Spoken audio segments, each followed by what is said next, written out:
नमस्ते दोस्तों, मैं आपकी दोस्त दिसुम। आज फिर मैं आप लोगों के साथ मिलकर कुछ नया सीखने के लिए आई हूँ।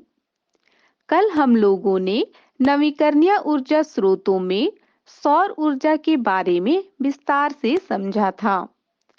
आज हम लोग अक्षय ऊर्जा स्रोतों में दूसरे महत्वपूर्ण नवीकरणीय ऊर्जा स्रोत पवन ऊर्जा के बारे में समझेंगे।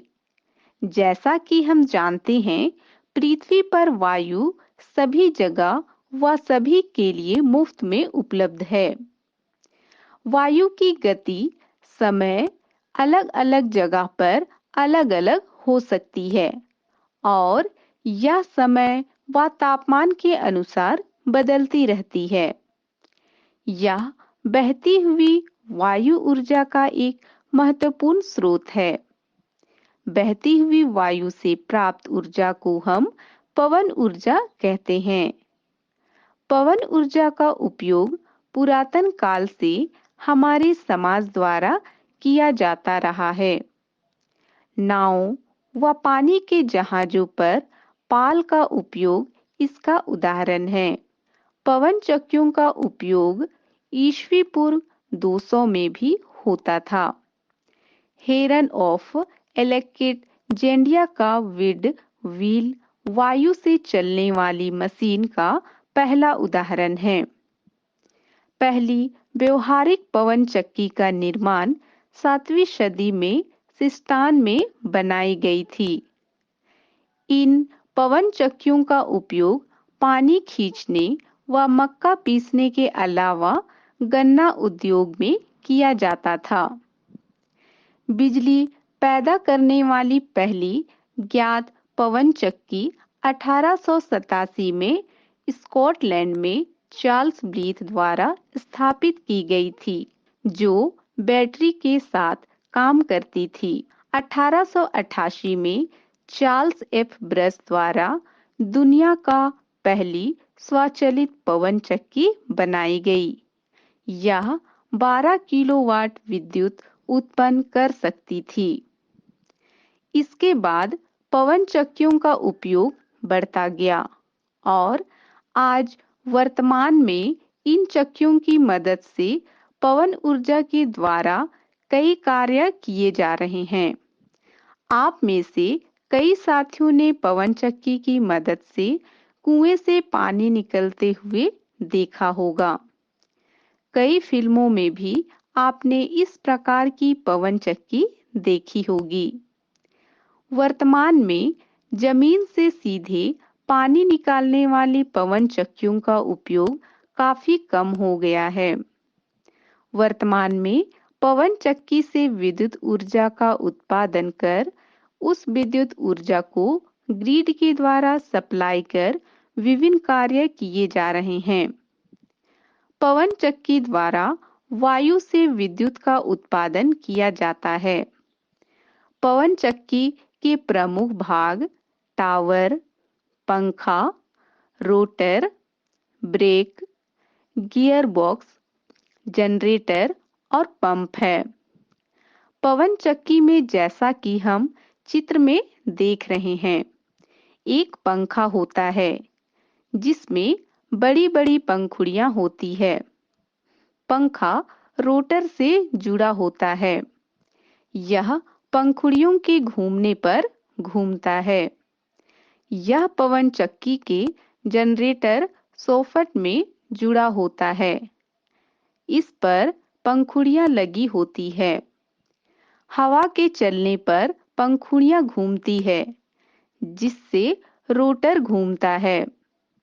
रोटर रोड के द्वारा जनरेटर से जुड़ा होता है।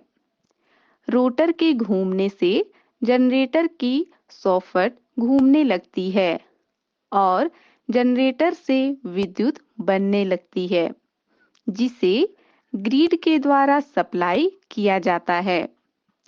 ब्रेक और गियर की मदद से हवा की गति के कम या ज्यादा होने पर कंट्रोल किया जाता है।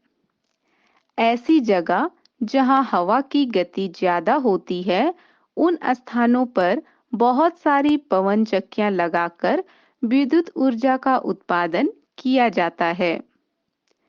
पवन ऊर्जा नवीकरणीय ऊर्जा का महत्वपूर्ण स्रोत है।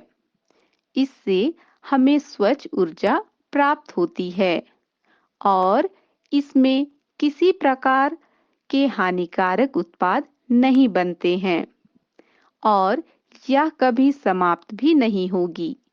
अतः इसका उपयोग बढ़ाकर हम दुनिया को ऊर्जा संकट से बचा सकते हैं।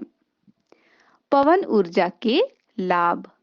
पहला, पवन ऊर्जा नवीकरणीय और टिकाऊ ऊर्जा स्रोत है, इसलिए भविष्य में ऊर्जा की पूर्ति के लिए अच्छा विकल्प है। दूसरा, यह पर्यावरण के लिए अच्छा है। इसमें किसी प्रकार की हानिकारक गैसें नहीं बनती है और कोई ईंधन भी काम में नहीं लिया जाता है। तीसरा, पवन ऊर्जा के उपयोग से हमें बिजली उत्पादन के लिए जीवाश्म ईंधन जलाने की जरूरत नहीं पड़ती। इससे जीवाश्म ईंधन का भंडार लंबे समय तक बना रहेगा। चौथा, यह सभी जगह पर और सभी के लिए फ्री में उपलब्ध है। पांचवा, इसके लिए कम जमीन की जरूरत होती है। वह पवन चक्की के नीचे सब्जियां आदि उगाकर जमीन को काम में लिया जा सकता है। छठवां, इससे दूर से दूर व अंदर के इलाकों में भी विद्युत उपलब्ध कराई जा सकती है। सातवां, पवन ऊर्जा के प्लांटों में बहुत से व्यक्तियों को रोजगार उपलब्ध हो सकता है। पवन ऊर्जा के नुकसान या सीमाएं। पहला, सौर ऊर्जा की तरह ही पवन ऊर्जा के उपयोग की सीमाएं हैं। वायु की गति समान नहीं रहती, इससे ऊर्जा उत्पादन में दिक्कत आती है। हवा के नहीं चलने पर ऊर्जा उत्पादन नहीं हो पाता है। दूसरा, पवन टरबाइन काफी महंगे होते हैं। तीसरा, पवन टरबाइनों से पक्षियों को भी खतरा होने की संभावना बनी रहती है। चौथा, ये काफी शोर करते हैं। बच्चों, आज हमने पवन ऊर्जा के बारे में समझा। उम्मीद है आपको अच्छा लगा होगा। आज के लिए बस इतना ही। कल हम फिर मिलकर कुछ नया सीखेंगे। तब तक के लिए बाय बाय दोस्तों।